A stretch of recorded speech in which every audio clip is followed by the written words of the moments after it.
Okay, this might be an awkward video. I got the camera taped to a box at an angle. I've got this wire lead here that I've taken the insulation off and wound the stranded wire together.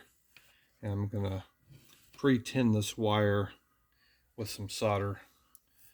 So here's my solder. Get my soldering gun into this. There's my soldering gun and the tip. So you just add a little bit of solder to the tip. I'm going to shake it off. Do that again. So just a little bit of solder. Make sure you got fresh solder on there. And then go down to the wire here.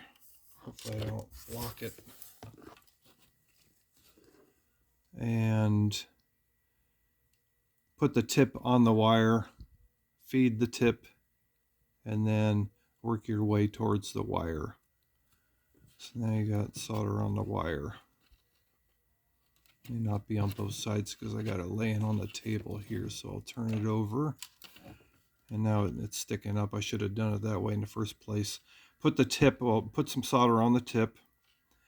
Put the tip against the wire with the wire bent up a little bit. Feed the tip and then feed the wire. Make sure you got solder all over the wire. Now we go up to the terminal. So I have the two terminals here on the speaker. I cleaned the solder off. You don't need to do that.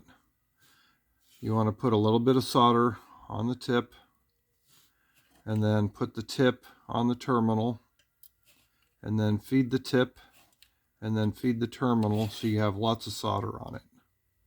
I'll do the same thing to the other. A little bit of solder on the tip, touch the tip to the terminal, get it heated up, touch the tip, touch the terminal, and build the solder up.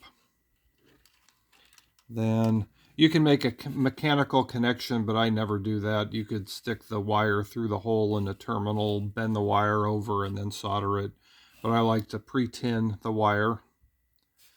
Get solder on the wire. Again, solder on the terminal. Put a little bit of solder on the tip again. We've primed the terminal also. Hold the wire to the terminal, and then just lay the tip on top of the wire until it heats up and melts onto the terminal. Hold it still, don't wiggle the wire, hold the wire still until it's dry, and then it's on there for good. May not look the best, but it's a good solder connection. So that's how you solder to the terminals.